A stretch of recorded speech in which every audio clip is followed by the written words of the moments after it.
굉장히 많은 사람들의 얘기가 등장하죠. 근데 그 중에 어떤 사람들의 이야기는 어떻게 보면 굉장히 특이하고 또 신화와 같은 성격을 띠고 있습니다.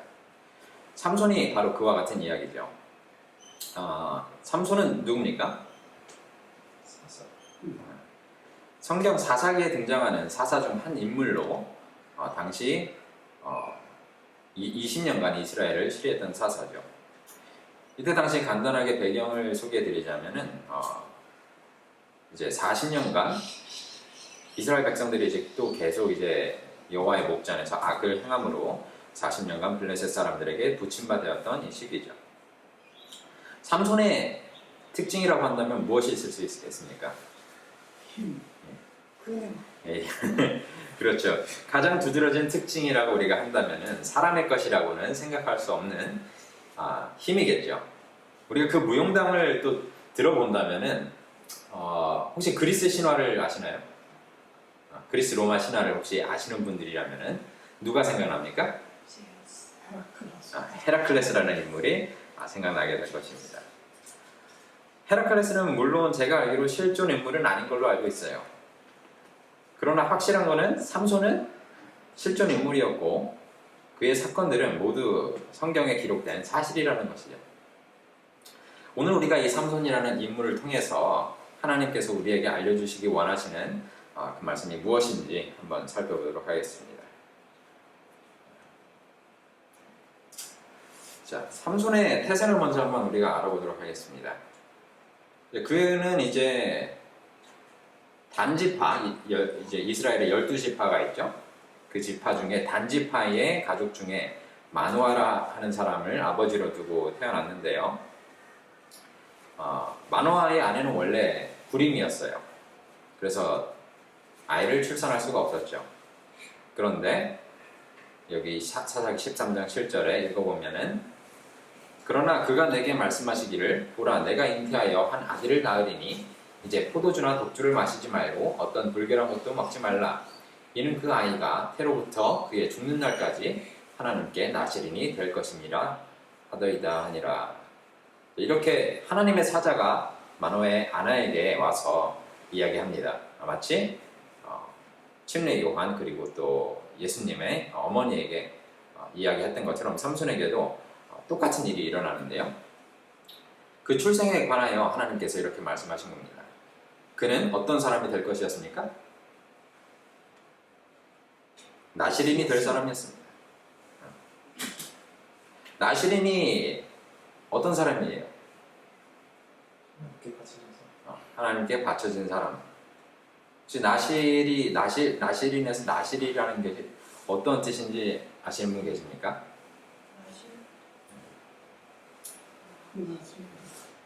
나실은 사실 그 원래 히브리어 단어예요. 그것을 그냥 소리 나는 대로 번역을 해놓은 것이 나실이라는 단어인데 간단하게 말하자면은 이것은 아까 호연이에게 얘기했던 것처럼 하나님을 위하여 성별된 삶을 서약하는 제도입니다. 나실인이라는 제도는 이제 민수기에 처음 등장하는데요. 그 단어 자체가 무슨 뜻을 가지고 있냐면은 구별됨, 거룩 또는 손질하지 않은 포도나무라는 뜻을 가지고 있어요. 그 나실인이 되기 위해서는 몇 가지 조건이 포함되는데 무엇일까요? 포도나무에서 천하 독주를 마시죠. 예, 여기 다 나오죠. 일단 금주가 포함되어 있고요. 그리고 시체에 접근하지 말 것, 그리고 포도나무의 수출을 먹지 말 것입니다. 뭐 그렇게 커다란 어떤 뭐 조건이 있는 것은 아니에요. 그러나 머리를 길어야 돼. 예, 머리를 이제 기르어야 되죠. 그런 몇 가지 조건들이 있는데 제가 생각했을 때 이 조건들이 어떤 조건들일까 생각을 해봤는데 그래서 어떤 거칠애를 위한 조건은 아닌 것 같아요. 어떤 뭔가 생색을 내기 위한 나는 하나님의 사람이다라는 것을 생색내기 위한 그런 조건은 아니라는 거죠.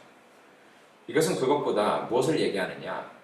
하나님의 도구가 되기 위하여서 가장 온전한 상태를 우리가 유지해야 될 것을 이야기하고 있습니다.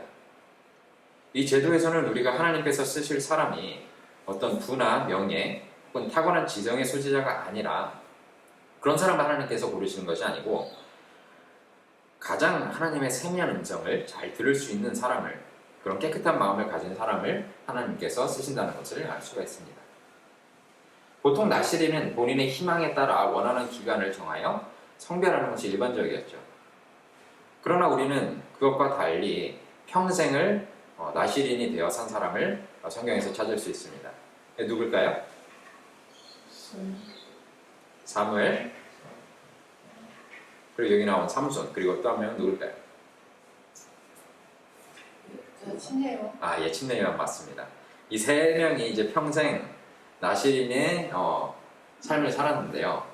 굉장히 흥미로운 것은 삼손과 요한의 경우는 나시린이 어떻게 되었을까요? 나시린이 된 계기가 무엇일까요? 아이를 낳자. 다른 경우는 보통 일반적인 경우는 자기가 사역을 하는 거였어요. 근데 이 둘은 하나님께서 이미 태부터 너희들은 나시린이 되어라 라고 정하셨다는 거죠. 그 중에서 우리는 오늘 나시린으로서의 삼손을 살펴보려고 합니다. 그의 생애가 어땠는지 한번 우리가 살펴보도록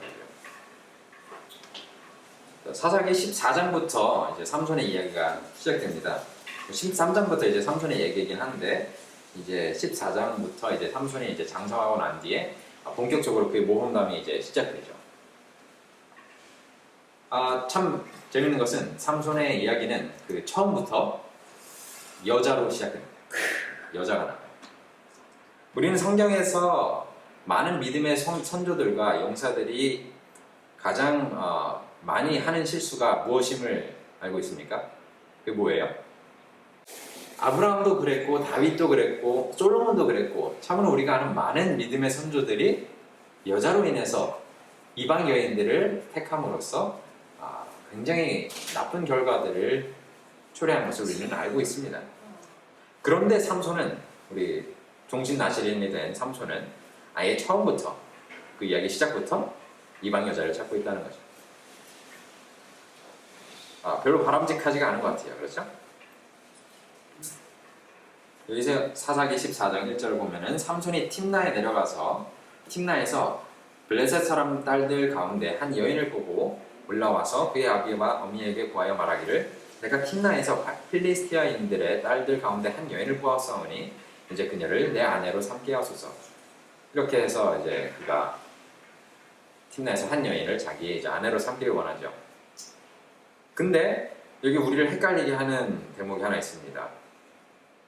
4절을 보시면은 이제 아버지와 어머니는 반대를 해요. 아니 네가 왜 우리 민족 중에 여자를 고르지 굳이 이방인의 여자를 고르느냐 하니까 4절에 뭐라고 나오냐면, 그러나 그의 아비와 어미는 그 일이 주께로부터 나온 것을 알지 못하였더라. 주께서 필리스티아인들을 칠 계기를 찾으셨으니 이는 그 당시 필리스티아인들이 이스라엘을 다스렸습니다라. 이렇게 나와요. 그렇다면 과연 하나님께서 삼손이 이방 여인과 결혼하게 함으로써 그가 블레셋 사람들의 허물을 찾아서 징벌하도록 일부러 유도하신 것입니까? 어떻게 생각하세요? 이 대목을 읽어보면 하나님께서 마치 어떻게든 뭔가 건수를 찾아서 블레셋 사람들을 징벌하시려고 하는 그런 교묘한 수를 쓰시려고 하는 것처럼 보일 수도 있어요. 물론 이 관계의 결과로 삼손은 블레셋 사람들과 시위가 붙었고, 또 많은 블레셋 사람들을 징벌하고 치고, 또 이스라엘의 사사가 된 발판이 된 것은 사실입니다. 그러나 과연 이것이 하나님의 방법이 맞았을까요? 우리는 모세의 실수를 통해서, 모세의 실수가 뭐였죠? 모세는 자기의 방법으로 이스라엘을 해방하려고 했죠. 무력을 사용해서 해방하려고 했어요. 그 실수로 모세는 몇 년을 광야에서 살게 됩니까? 40년을 살게 됩니다. 우리는 그것을 통해서 하나님의 목적이 이와 같은 수단으로 이루어지는 것이 아님을 배웠습니다. 삼손이 고른 이 팀나의 가정은 이 일들을 통해서 어떻게 된지 아십니까? 망했어요. 그들은 처참하게 불타 없어지고 맙니다. 물론 이 가정이 하나님을 두려워하지 않았고 삼손을 기만하려고 했던 것도 사실이에요. 그러나 과연 이 일을 통해서 하나님의 영광이 드러날 수 있는가? 그것을 고민해 본다면 이와 같은 방법이 하나님을 기쁘시게 하는 방법이 아니라 삼손을 기쁘게 하는 방법이었다는 것을 우리는 깨달을 수 있을 것입니다. 물론 모든 것이 협력하여 선을 이루게 하는 것은 하나님의 능력이 맞습니다. 그러나 성경에서 절대 목적의 수단을 정당화한다고 우리에게 가르치지는 않습니다. 또 이 이야기 중간에서 우리가 좀 흥미로운 이야기가 하나 있는데 삼손이 어떤 사자를 만났다는 얘기예요. 이제 이 삼손이 팀나로 그 여인을 만나러 가는 길목에서 어린 사자를 맞닥뜨리게 됩니다. 여호와의 신에 감동된 삼손은 이 사자를 찢어 죽이는데 다시 그 길을 갈 때에 그 사체에서 뭐가 고여 있는 것을 봅니까? 벌과 꿀을 보게 돼요. 여기 보니까 얼마 후에 그가 그녀를 취하려고 다시 가다가 그 사자의 시체를 보려고 옆길로 들어섰더니 보라 그 사자의 시체에 벌떼와 꿀이 있는지라. 그것을 가지고 어떻게 했습니까? 엄마 아빠 그 자기도 취하고 또 그걸 가지고 아버지와 어머니에게도 줘서 먹게 했어요. 그 당시에 꿀은 굉장히 귀한 음식이었죠. 쉽게 먹을 수 있는 음식은 아니었어요. 그러나 그렇게 하면서 그 출처를 부모에게 밝히지 않았어요. 왜 그랬을까요? 실제로 가까이 하지 마라. 그렇죠. 그거는 그가 나시린이 아니었다 했을지라도 이스라엘 백성들은 이미 그들의 법 가운데서 시체에 가까이 하는 것을 굉장히 부정한 것으로 여겼다는 거예요. 특히 나시린이 된 삼손에게서는 이것은 굉장히 그릇된 행동이었죠. 절대 시체를 가까이 해서는 안 되는 사람 중에 하나가 바로 삼손이었기 때문에. 그러나 삼손은 보란듯이 이것을 가지고 부모에게 주고 또 이 사건을 수수께끼로 만들어서 블레셋 사람들에게 내주었습니다. 우리는 그것을 통하여서 나시린의 서약을 삼손이 얼마나 가벼이 여겼는지 또 그가 얼마나 교만했는지 한번 우리가 생각해 볼 수 있습니다. 이후의 삼손의 이야기는 우리가 간단하게 요약한다면 크게 두 단어로 요약할 수가 있을 것입니다. 싸움과 여자입니다. 그 모험담을 우리가 잠깐 살펴본다면 우리 여기 본문의 말씀이 화면에 나와 있는데요. 너무 많아서 저희가 다 이 시간에 할애할 수가 없고요. 간단하게 제가 요약을 했습니다. 먼저 아스글론에서 30명을 죽였어요. 자신의 수수께끼를 뭐 좀 옳지 않은 방법으로 사람들이 풀었는데 그 사람들에게 옷을 주기로 약속했기 때문에 다른 블레셋 고을에 가서 그곳에서 30명을 죽이고 그것을 노력해서 수수께끼를 푼 자들에게 주었죠. 그리고 여우 300마리를 붙잡아서 여우라고 되어 있는데 사실은 승냥이라고 하더라고요. 승냥이 300마리를 붙잡아서 블레셋 사람들의 밭을 불살랐습니다. 그리고 또 장인과 아내 되었던 사람이 이런 일들을 통해서 또 블레셋 사람들에게 불타 죽게 되었어요. 그래서 그걸 또 빌미 삼아서 크게 블레셋 사람들을 도륙했다고 나오고 있습니다. 그리고 마지막으로 라만 레히라는 곳에서 나귀의 턱뼈로 1000명을 도륙하게 되죠. 어떻습니까? 사람이 한 것이라고 참 믿겨지지가 않는 일들이죠. 네, 그래서 이 이야기를 들으면 참 저는 예전에 이제 신화 같았어요. 아마 이러한 이스라엘의 사사로서, 이스라엘의 치리자로서 단독의 무력으로 이와 같은 업적을 세운 사람은 삼손 외에는 아마 전무후무할 겁니다. 아마 전 세계의 역사를 통틀어서도 이런 사람은 신화 외에는 참으로 찾아보기 힘든 사람인 거죠. 하나님께 물어봤다 여쭤봤다는 내용이 하나도 없네요. 아직까지는 없습니다. 자, 그러나 우리가 이 이야기를 알고 있는 사람이라면 누구나 이미 알고 있듯이 그 생애의 끝이 어땠습니까? 그렇게 엄청난 사람이었어요. 이 엄청난 이 거인이 힘이 센 이 사람이 어떻게 생애가 끝나게 됐습니까? 맞아. 자, 일단 그 끝에 일단 또 다른 여자가 등장합니다. 삼손의 이야기를 하면서 빼놓을 수 없는 인물이죠. 이름이 뭐예요? 네, 데릴라. 이 삼손과 데릴라라는 뭐 영화도 있더라고요. 제가 보진 않았지만 한 영웅의 삶에 가장 큰 영향력을 행사하고 결국 그의 무릎을 꿇린 것은 적군의 큰 용사도 아니었어요. 누구였습니까? 하나님을 믿지 않으면 그가 연모했던 한 이방 여인이었다는 거죠. 여기 보면 근데 그 이방 여인이 좀 혹할만 하긴 해요. 16장 5절에 보시면은 블레셋 군주들이 그녀에게로 올라와서 그녀에게 말하기를 어떻게 하면 우리가 그를 고통을 줄 수 있는지 알아보라. 어떻게 하면 그 힘이 없어질 수 있는지 알아보라 했어요. 그러면 우리가 각자, 그냥 전체가 아니고 각자가 은 1,100개를 준다고 서약을 했습니다. 이게 어떤 가격인지 아십니까? 1,100개라고 나와 있는데 3개이에요. 3개. 1세겔은 지금으로 얘기하면은 얼마일까요? 임금 4일치예요. 임금 4일치. 임금 4일치면은 제가 일당을 한 150으로 계산했을 때 600불인 거죠. 1세겔이. 그것이 1,100개면은 얼마일까요? 제가 암산이 약해서 미리 계산해 봤는데 66만 불입니다. 66만 불? 예, 66만 불. 집안 채석에 그것 전체가 모아서 그만큼을 준다는 게 아니고 한 사람마다 그만큼 준다는 거죠. 데릴라가 혹할 만했어요. 제가 봤을 때. 예. 집이 몇 채인가요? 4채. 예. 이제 그래서 삼손이 여러 번 그 꾀에 데릴라가 이제 계속 물어봤을 때에 다른 좀 거짓말을 하면서 대처하다가 그러나 계속 자기를 괴롭게 하고 또 간청하니까 결국 이기지 못하고 하나님과의 나시린의 서약을 이 이방 여자에게 발설하고 맙니다. 그리고 그 결과로 그의 머리가 밀려서 그 모든 힘을 잃고 블레셋 사람들에게 잡히게 되죠.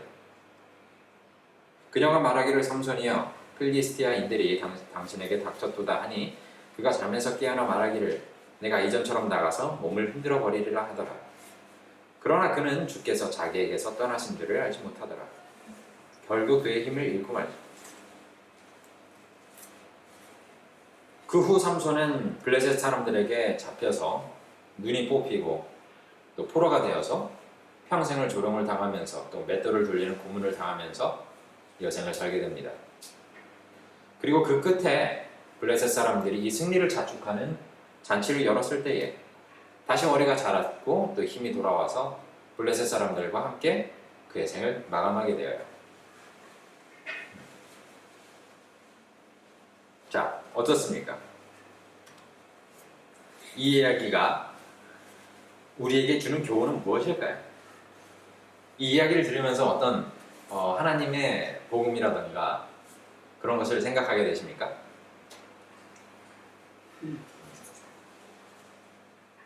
제가 참 이 이야기를 보면서 어떻게 보면 참 우리의 이야기와 많이 비슷하다, 내 이야기와도 많이 비슷하다라고 생각을 하면서 과연 이곳에서 하나님께서 무엇을 우리에게 주려고 하시는가, 그것을 한번 제가 굉장히 오랫동안 고민을 했었는데요. 우리가 만약 이 이야기를 단순히 이스라엘의 한 역사 혹은 모험담으로 알고 지나간다면 우리에게 아무런 유익이 없습니다. 이것을 그냥 그랬구나 라고 하고 넘어간다면 우리에게는 아무런 유익이 없다는 얘기예요. 그러나 성경은 분명히 성경이 우리에게 증거하길 우리의 유익을 위하여 성령을 통하여 기록된 것이라고 이야기하고 있습니다. 그렇다면 여기에서도 반드시 우리가 우리에게 말씀하시는 그 말씀, 그 복음이 들어있다는 것을 우리가 먼저 인지해야 된다는 것이죠. 간단한 질문을 하나 드리겠습니다. 삼손은 구원을 받았습니까? 왜 받았다고 생각하십니까? 그가 죽음을 사냥하게 죽음의 마지막 순간에서 자기를 아꼈다. 혹은 받지 않았다면 왜 못 받았다고 생각하십니까? 뽑았다고 생각 안 해요. 자, 여기는 못 받았다고 생각하시는 분이 한 분도 안 계신 것 같아요. 그러나 참 저는 예전에 긴가민가했어요. 어떻게 이런 인물이 구원을 받았을 수 있을까? 그러나 여러분들이 이미 말씀하신 것처럼 삼손은 구원을 확실히 받았습니다. 바울은 여기 히브리서에서 믿음의 선조들에 대하여 이야기하면서 삼손을 빼놓지 않았습니다. 삼손이 여기 이것을 요약해 보면요, 히브리서를 11장 32절로 34절을 우리가 요약한다면은 삼손이 믿음을 통하여 연약함 중에 강하게 되기도 하고 전쟁에서 용맹스럽게 되기도 하며 외적들을 패주시키기도 하였다고 성경은 우리에게 증거하고 있습니다. 분명 삼손은 믿음을 행사함으로써 모본이 된 그리스도인이라고 우리는 감히 얘기할 수 있습니다. 이제 우리가 이것을 생각하면서 다시 삼손의 이야기를 자세히 보도록 하겠습니다. 사사기 14장 15절 여기 화면에는 없는데요. 지금 사사기 15장 14절을 보면은 삼손이 레히에 이르러서 블레셋 사람들과 이제 전투를 벌인 이야기가 나옵니다. 삼손이 레히에 이름에 블레셋 사람이 그에게로 마주 나가며 소리 지르는 동시에 여호와의 신의 권능이 삼손에게 임하매 그 팔 위에 줄이 불탄 삼과 같아서 그 결박되었던 손에서 떨어진지라. 삼손이 나귀의 새 떡뼈를 보고 손을 내밀어 취하고 그것으로 1,000명을 죽이고 가로되 나귀의 턱뼈로 한 더미 두 더미를 쌓았으며 나귀의 턱뼈로 내가 1,000명을 죽였도다. 말을 마치고 턱뼈를 그 손에서 내어 던지고 그것을 라맛 레히라 이름하였더라. 우리가 그의 이제 업적들 중에서 가장 이제 두드러지고 좀 화려한 업적을 뽑으라면 단연 이 라맛 레히에서 이루어진 전투가 아닐까 싶습니다. 혼자 나귀의 턱뼈로 몇 명을 죽였다고요? 1,000명을 죽였어요. 사람이 아닌 사람이 할 수 있는 일이 아니죠. 칼도 아니고 나귀의 턱뼈로요. 그래서 그 이름을 뭐라고 지었습니까? 아니요. 일단 라맛 레히라고 지었어요. 처음에. 라맛 레히가 무슨 뜻이에요? 나귀 턱뼈 언덕이라는 뜻이에요. 나귀 턱뼈의 언덕이라는 뜻입니다. 네. 그것으로 이제 언덕을 쌓았다는 거죠. 그러나 이 화려한 전투 이후에 삼손의 상태는 어떠했습니까? 사사기 15장 18절 이어서 읽어보면요, 그가 몹시 목이 마름으로 주께 부르짖어 말씀드리기를 주께서 이 큰 구원을 주의 종의 손에 주셨나이다. 그러나 이제 내가 목말라 죽어 할례 받지 않은 자의 손에 떨어져야 하겠나이까 하더라. 하나님께서 그 턱뼈가 있던 오목한 곳을 가르시니 거기서 물이 나오더라. 그가 물을 마시니 그의 정신이 돌아와 그가 소생하였더라. 그러므로 그가 그 샘 이름을 에나코레라고 불렀고 그 샘이 오늘날까지도 레히에 있더라. 이 전투 이후에, 이 큰 전투 이후에 삼손의 상태는 매우 고나여 죽을 지경이었어요. 이곳에서 드디어 삼손이 누구를 부릅니까? 하나님의 이름을 부르짖습니다. 모든 힘이 자신의 힘이라고 자신했고, 또 그래서 그곳에서 이제 또 자신을 칭송하는 노래를 불렀던 삼손은 무엇을 깨달았어요? 자기의 육체가 약함을 깨달았습니다. 자신이 얼마나 약함을 깨닫고 힘의 근원이 어디서 온지를 생각하게 된 것이죠. 과연 그의 힘은 어디서 온 것입니까?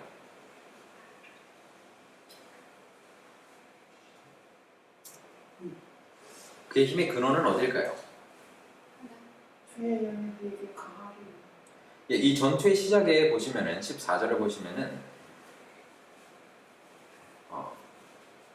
소리치자, 그를 치려고 이제 블레셋 사람들이 삼손을 치려고 소리치자 주의 영이 그에게 강하게 임하였다고 얘기하는 것을 우리는 사사기에서 볼 수 있습니다. 그 전투의 시작에서 여호와의 영, 곧 뭐예요? 성령이죠. 성령이 삼손에게 임함을 우리는 볼 수 있습니다. 우리는 좀 전에 히브리서에서 우리의 선조들이, 믿음의 선조들이 연약한 가운데 강하게 되며 전쟁에 용맹하게 되어 이방 사람들의 진을 물리치었다고 한 것을 읽었습니다. 무엇을 통해서요? 주의 믿음을 통해서. 히브리서에서는 믿음이라고 얘기했어요. 그럼 우리는 이를 통해서 어떤 사실을 알 수 있습니까?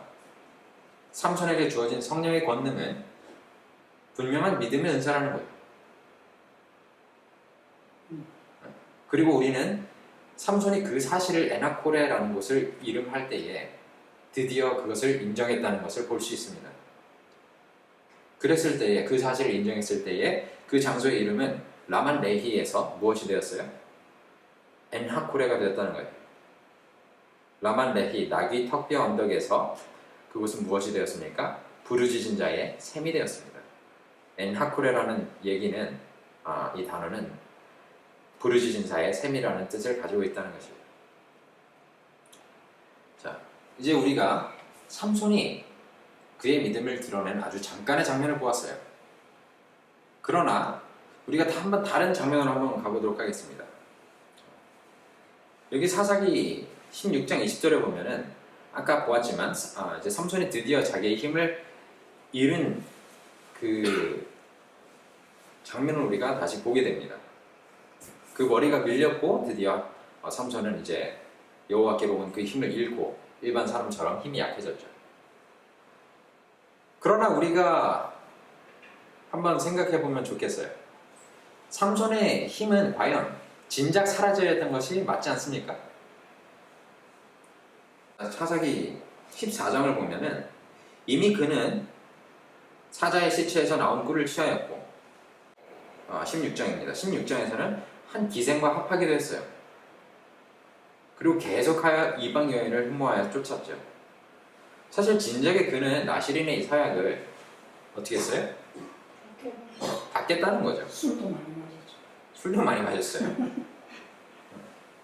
그것은 어떻게 보면은 계속 하나님께서 그에게 이 힘을 주셨다는 것은 굉장히 이상한 일입니다.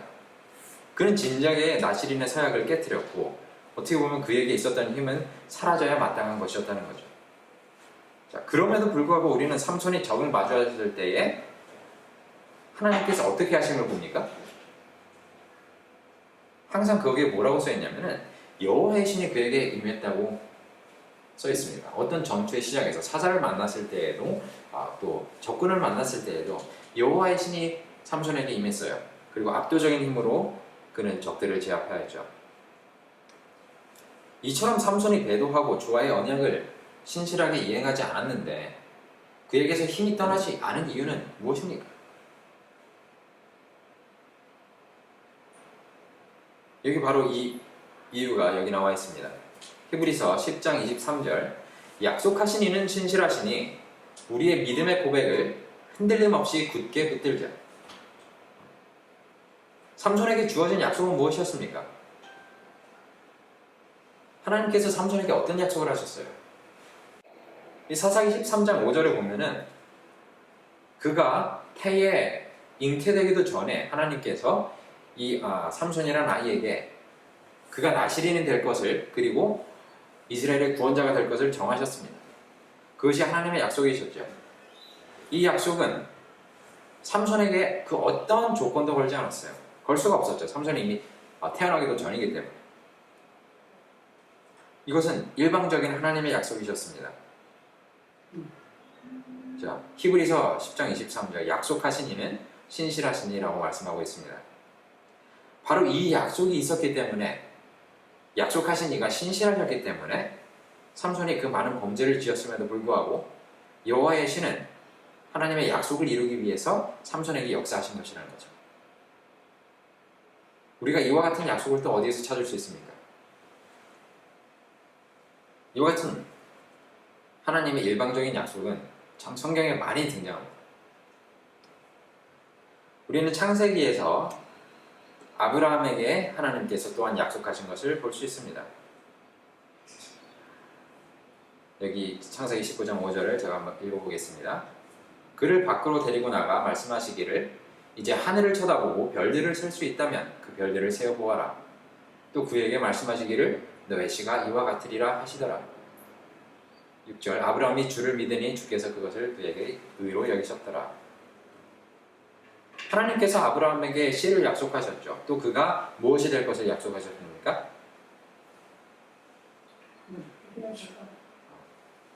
그 전에는 그가 축복의 근원이 될 것을 약속하셨습니다. 근데 이 약속을 하나님께서 하시면서 아브라함에게는 어떤 역할을 맡기셨습니까?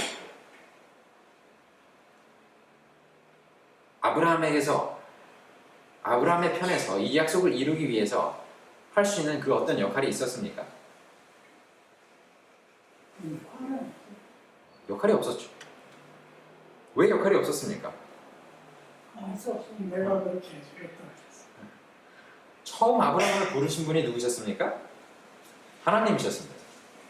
그 약속을 이루실 수 있는 능력이 있는 것도 하나님이셨고, 그리고 정말 그 약속을 굳게 하신 것도 하나님이셨다는 거예요.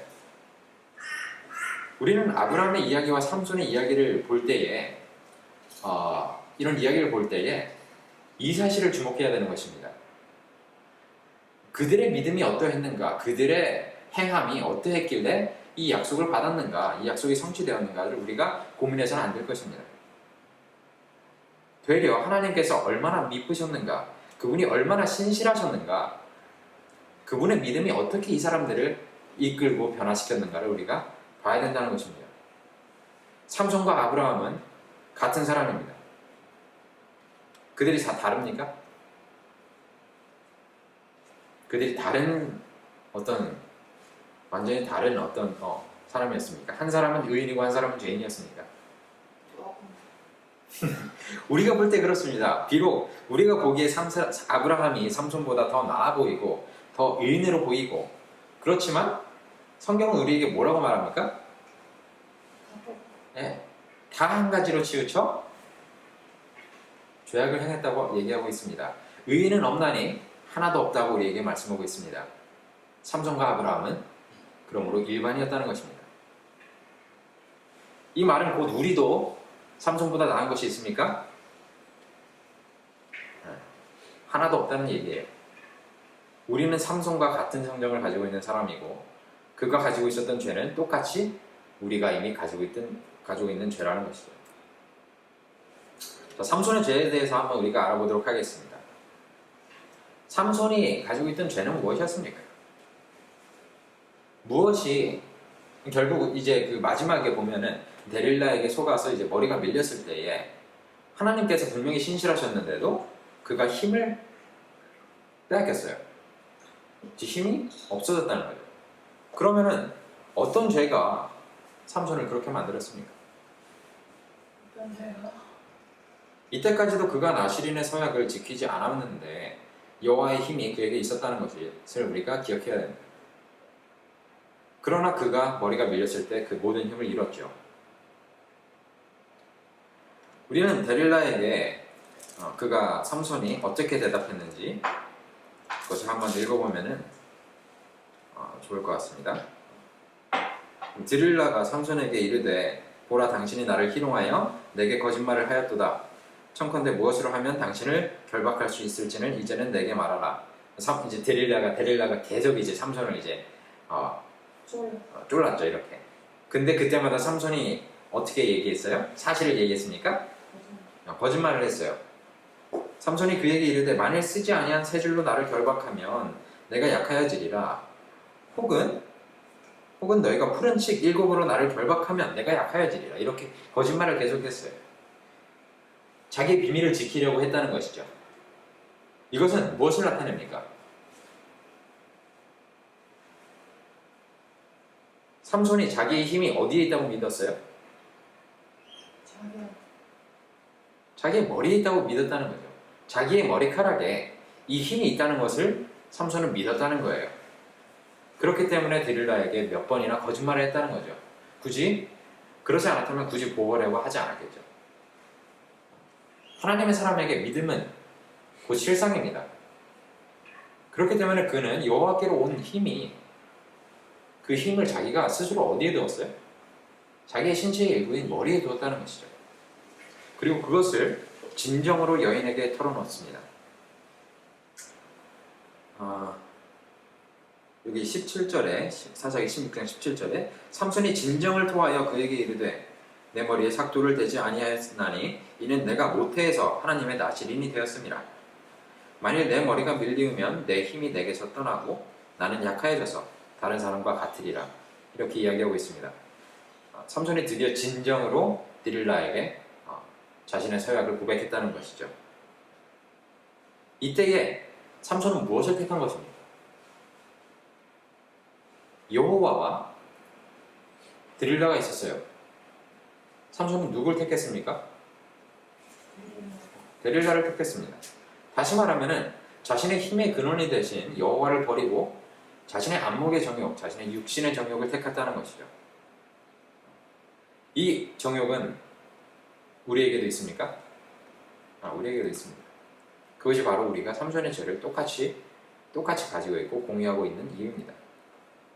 요한일서 2장 16절에 이는 세상에 있는 모든 것이 육신의 정욕과 안목의 정욕과 생의 자랑이요 아버지께 속한 것이 아니라 세상에 속한 것이기 때문이라 라고 얘기하고 있습니다. 이러한 육신의 일들은 우리 모두가 가지고 있는 것입니다. 그리고 삼손은 그 정욕을 택했다는 것이죠. 우리는 그렇게 하지 않습니까? 우리는 그렇게 한 적이 없습니까? 저는 있습니다. 저는 분명히 그렇게 했고 참 많은 후회를 했지만 그 정욕에 이끌러 참으로 삼손과 똑같은 그 처지에 처했다고 저는 많이 생각을 했었죠.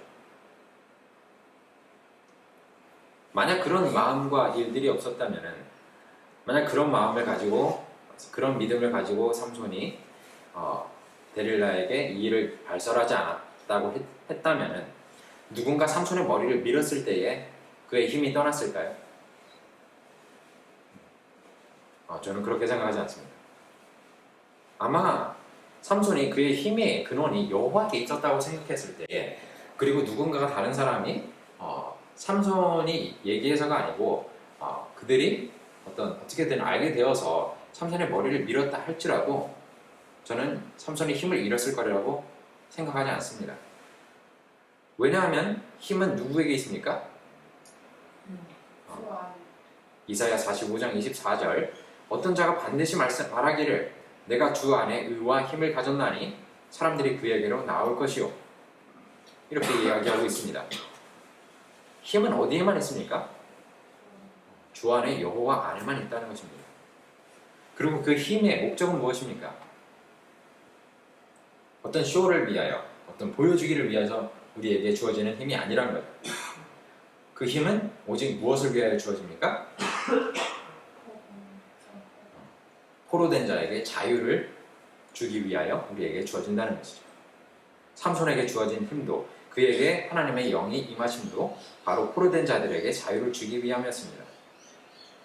우리는 그렇기 때문에 우리에게 주어진 능력, 우리에게 주어진 힘의 목적을 잘 생각해 보아야 됩니다. 어느 유명한 영화의 대사와 같이 더 큰 힘에는 더 큰 의무가 따른다고 이야기하는 것처럼 그거와 똑같이 우리에게 주어진 힘에는 그와 같은 의무가 따르는 것입니다. 자, 여기 제가 한 인물을 더 소개해 드리려고 합니다. 아까 삼손과 아브라함의 이야기를 우리가 한번 살펴봤는데요. 그 사람들과 정말 똑같은 사람이에요. 어떤 외경의 기록으로는 이 사람의 이름이 디스마스라고 합니다. 근데 그게 맞는지는 정확히 모르겠어요. 자, 이 인물이 누굽니까?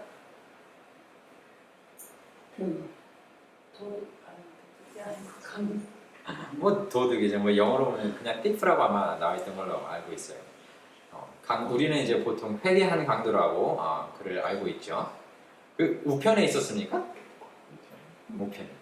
사실 근데 저는 우편에 있었는지 좌편에 있었는지 그건 정확히 모르겠어요. 근데 보통 이제 우편에 있던 강도라고 이야기를 하죠. 자, 이 인물에 대해서 누가복음에서 이야기하는 것을 한번 읽어보도록 하겠습니다. 우리는 행한 일에 대한 보응을 받는 것이 참으로 당연하지만 이분은 아무 잘못을 행한 것이 없도다 라고 하고, 예수께 말씀드리기를 주여 주께서 주의 왕국에 임하실 때 나를 기억하소서 혹은 생각하소서 라고 하니, 예수께서 그에게 말씀하시기를 진실로 내가 너에게 말하노니 오늘 내가 나와 함께 낙원에 있으리라고 하시니라. 자, 이 강도가 가진 믿음은 어떠합니까? 이 강도에게 믿음이 있습니까? 자, 저와 여러분들이 이 강도 대신에 그 십자가에 매달려 있다고 생각을 한번 상상을 해보십시오. 과연 우리는 거기 두 강도가 있었죠. 우편과 좌편에. 한 강도는 예수님을 조롱했습니다. 비방했어요. 그러나 한 강도는 이와 같이 예수님께 강구했죠. 과연 우리는 그 둘 중에 어떤 반응을 보일 수 있다고 생각하십니까? 저는 이 강도의 믿음이 당시 그 어떤 예수님의 제자들보다 강했다고 생각합니다. 그는 지금 자기 옆에 똑같이 매달려 있는 사람을 보고, 자기 자신을 구원하지 못하는 사람을 보고 똑같이 죽음을 앞두고 있는데 그 사람을 누구로 인정했습니까? 주여, 하나님의 아들이라고 인정했습니다. 그리고 그분에게 구했죠. 간구했습니다. 어떤 지푸라기를 잡는 심정으로 무언가를 바란 것이 아니었습니다. 그가 지금 당장 자신의 처지를 개선해 줄 것을 요구하지 않았어요. 나를 지금 살려달라고 이야기하지 않았다는 것이죠. 대신 그가 무엇을 바랬습니까? 그는 주께 뭐라고 말했습니까? 나를 생각하소서라고 이야기했다는 것이죠. 다만 그는 주께서 죽음의 권세를 깨고 나라를 세우실 때에 나를 생각해달라고 강구했습니다. 이 강도는 실로 주의 생각 안에서 그가 있기를 원했습니다. 주님의 생각 안에서 자기가 찾아지기를 원했다는 거죠. 왜냐하면 그분의 생각이 뭐예요? 그분의 생각은 그분이 아시는데 그것은 평안이라고 우리는 배웠습니다. 그분의 생각이 이 강도를 향하여서 평안이었고 또 생명이었다는 것을 이 강도는 믿었다는 것이죠. 그리고 예수님께서는 즉시로 무엇을 약속하셨습니까? 그가 낙원에 오늘 그분과 함께 있을 것을 약속하셨습니다. 우리는 또다시 하나님의 일방적인 약속을 보게 됩니다. 이 강도는 그 약속에 대하여서 어떤 것을 제한할 수 있는 위치가 아니었죠. 그렇습니까? 그는 그 어떤 보답도 할 수 없는 위치에 있었어요. 그가 심지어 행했던 그 모든 행악 중에 단 한 가지도 바로잡을 수 없는 처지에 있었다는 것이에요. 그는 정말 속절없는 죄인이었습니다. 그러나 하나님께서는 이 죄인에게, 강도에게 그의 구원을 즉시로 보장하셨습니다. 왜냐하면 그것이 하나님의 생각이 맞았고 우리를 향한 목적이셨기 때문입니다. 우리가 하나님의 생각 가운데 있을 때에, 우리가 그분의 생각 가운데 찾아졌을 때에 우리는 우리의 구원을 걱정할 필요가 없는 것이 확실합니다. 그것을 믿으시기 바랍니다. 자, 이제 우리가 삼손의 마지막 기도를 한번 들어보도록 하겠습니다. 사사기 26장 28절을 한번 읽어보겠습니다. 삼손이 주께 부르짖어 말씀드리기를 오 하나님이여, 주 하나님이여, 내가 주께 간구하오니 나를 기억하옵소서. 이제 킹제임스 흥정역에는 기억하옵소서라고 나오고 개역개정에는 생각하옵소서라고 나옵니다. 어쨌든 그분의 생각 안에 나를 두어달라는 얘기죠. 나를 기억하옵소서. 오 하나님이여, 내가 주께 간구하오니 이번 한 번만 나에게 힘을 주옵소서. 그리하여 나로 내 눈을 위하여 단번에 블레셋 사람들에게 복수하게 하옵소서 하고. 자, 삼손은 마지막 기도에서 무엇을 구했습니까?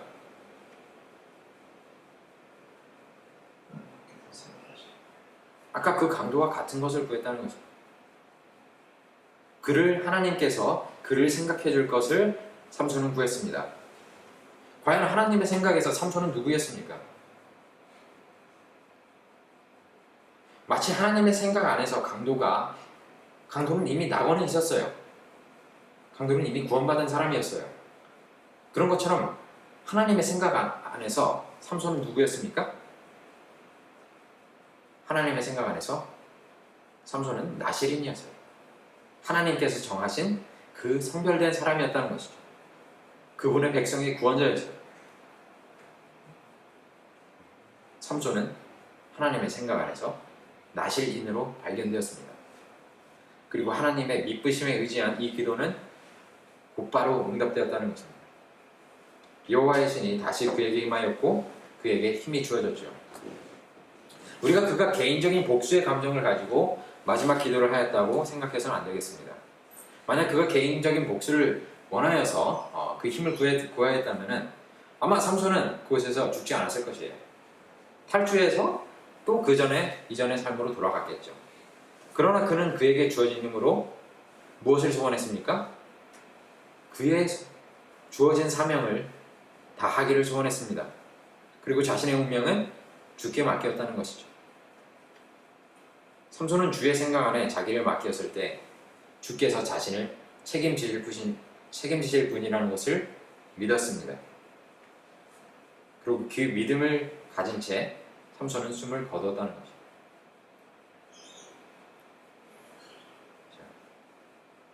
과연 우리는 삼손보다 혹은 십자가의 강도보다 더 나은 삶을 살고 있다고 자신할 수 있습니까? 혹은 우리가 그렇게 살길 원합니까? 이 죽음의 문턱에서 하나님을 찾은 이 두 사람보다 더 좋은 삶을 우리가 원한다면 그것은 무엇이겠습니까? 그것은 곧 구원받을 만한 날이라 불리는 오늘에 우리가 주의 미쁘심을 찾고 그분의 생각 안에 우리를 두는 삶이라고 생각합니다. 우리가 그분의 미쁘심을 오늘 의지하고 참으로 그분의 생각 안에서 우리가 오늘 찾아지기를 우리가 구했을 때에 우리는 삼손과 또 이 강도보다 더 나은 삶을 우리가 살 수 있다고 저는 믿습니다. 이사야 45장에 있는 말씀을 읽고 말씀을 마치도록 하겠습니다. 45장 21절 너희는 고하여 그들을 가까이 데려오라. 그들로 서로 상의하게 하라. 옛날부터 그것을 말한 자가 누구냐? 나 주가 아니냐? 나 외에 다른 하나님이 없나니 공의로운 하나님과 구주가 나 외에는 없느니라. 땅 끝에 있는 모든 이들아 나를 쳐다보고 구원을 받으라. 이는 내가 하나님이요 다른 이가 없음이니라. 내가 스스로 맹세하였으며 그 말이 의로움에서 내 입에서 나갔으니 되돌아오지 아니하리라. 나에게 모든 무릎이 꿇을 것이며 모든 혀가 맹세하리라. 이 말씀을 의지하시기 바랍니다. 과연 우리에게 있는 어떤 역할을 찾으려고 우리가 노력하는 것보다 하나님께서 약속하셨음에 하나님께서 그것을 이야기하셨음에 그분 자신을 두고 맹세하셨음에 우리가 우리의 구원의 확신을 찾기를 바라십니다. 그럴 때에 우리는 오늘 하나님께서 우리에게 주시길 원하시는 그 놀라운 은혜의 선물과 평안을 마음껏 받아 누릴 수 있으리라고 믿습니다. 이것을 우리가 모두 누리길 바라면서 주의 말씀을 마치도록 하겠습니다.